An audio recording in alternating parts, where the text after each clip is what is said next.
Hi, my name is Maureen Frank, and for those of you who know me, we at Emberin are absolutely obsessed with getting the best out of each and every employee. We're passionate about inclusion and inclusive leadership because we know that that's what leads to greater engagement, innovation and collaboration. So today I wanted to give you a couple of tips on recruiting for difference, because it's a sticky point that organisations often raise with me where they say, how can we bring difference into the organisation?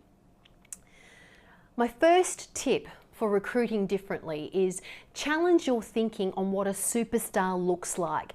How do we decide what a superstar looks like? So that's about challenging your inner thoughts. Is a superstar defined by the person who's previously been there? Is it defined by past performance? And question yourself, is that actually what you want? Do you want past performance or do you want difference? You know, it's interesting, I had a conversation with a CEO a number of years ago who was going to put someone in as head of a site because that person had been 2IC for a long time and he was going to be safe. However, the other outstanding candidate was a bit of a wild card factor, but someone who was smart and who was totally going to shoot the lights out of it. And the thing was, the conversation I had with him was, you know, do you want things to stay the same? So stay with your safe bet. Or do you want things to get even better? You've got to go with the risky option. So sometimes you've got to consider that taking a slightly tangential option is exactly what your business needs to move it to the next level.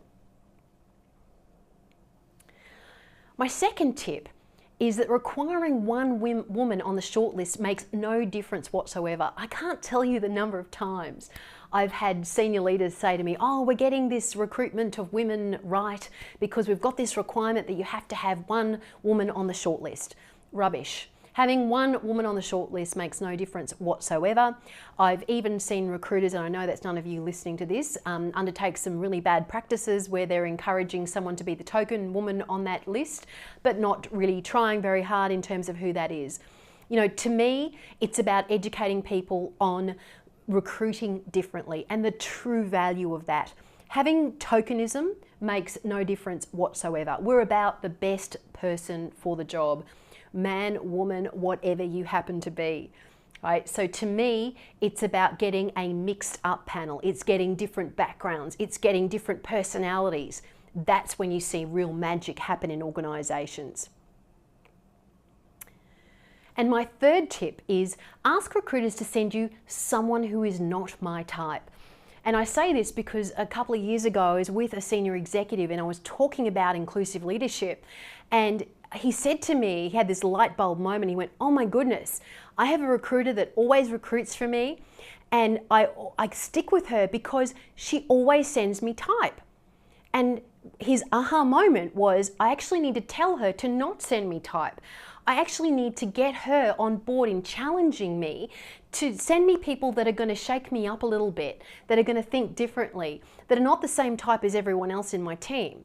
Because if I keep doing things the way I've always done things, and if we're all the same, we're going to keep on getting the same results. Have you ever had that aha moment? The fourth tip I'd like to give you about recruiting for difference is recognize the hurdles a candidate has to go through before they even get to you. So think about it right from the beginning. You know, CVs come in. Who vets those CVs? Who gets to choose what's the right type of CV? If someone has a different type of CV, do they even get considered? If someone has a different sounding name, do they even get considered? If someone has a qualification that you're not used to, do they get considered? If someone's of an age that you don't think is relevant, do you think they're considered? But you might not even know that. The next layer, are they shortlisted? Who does the shortlisting? What are they bringing to the table, the person who's shortlisting it? So by the time you get to interview stage, candidates have had to go through so many hurdles and layers of bias and selection that has nothing to do with you. So how can you intervene earlier on in the piece so that you've got difference coming through? And part of that is about educating those people recruiting to say, you know what? I want the quirky, wild person. I want the person who's going to challenge me, come up with those wild ideas, and challenge them and send it back if you're getting a list of all the same candidates. My fifth tip around recruiting for difference is be open to different types of CVs and career paths. I can't tell you how many industries I've worked in where they're very, very fixed that exact industry experience is absolutely essential. And the number of times I've challenged this down to, is that really true, is the question I constantly ask. If you think about roles, particularly senior roles, a lot of the function of those senior roles is management, which is people management. So therefore, a parallel industry or someone with parallel industry experience can bring an awful lot to the table, perhaps even fresh ideas. But what you should be looking for is not necessarily someone with the technical, historical, industry expertise, but someone who can bring difference and pizzazz and the best people management into your team. And my sixth tip is add a criteria to your selection process, which is that you actually need to look at the makeup of the entire team as a criteria. So if you've got a team of all the same, you know what, your next hire, a key criteria needs to be that you need difference. Whatever that difference might be, whether it be gender, whether it be age, whether it be cultural ethnicity, whether it be personality difference, whether it be creative versus analytical. Whatever that difference is, you need to intentionally make it a criteria for the role. And number 7, understand that name bias is one of the hurdles your different candidates is going to have to overcome. The research on name bias is actually quite astonishing. In Australia, there was a piece of research that was done a number of years ago which found that, of course, Anglo-Saxon names were the most common and popular, and you were okay if you were looking at a CV because you could pronounce the name. And I'm not going to mention the nationalities, but down the bottom of the list were really nationalities where people had troubles pronouncing people's names. What's in a name? And really, just because someone has a name of a nationality, particular nationality, does that really put that person in the bucket of people of nationalities and all the assumptions you make? So to me, some organisations have handled that by removing names from CVs. I would prefer to actually get to the cutting edge of the issue rather than masking it and saying, you know what, we actually want people with different names and different backgrounds. It's part of who we are. My 8th tip for recruiting for difference is to take action to disrupt the recruitment process. And that's about actually not sitting on your laurels and saying, well, that's just the way we've always done things. It's actually to look at every element of the recruitment process, right from the point in time when getting a new person in the team is just a twinkle in someone's eye, right through to that person being in the organisation for 12 months. How could you disrupt each and every part of the process so that you're doing things completely differently? Because that's what we need in order to recruit difference.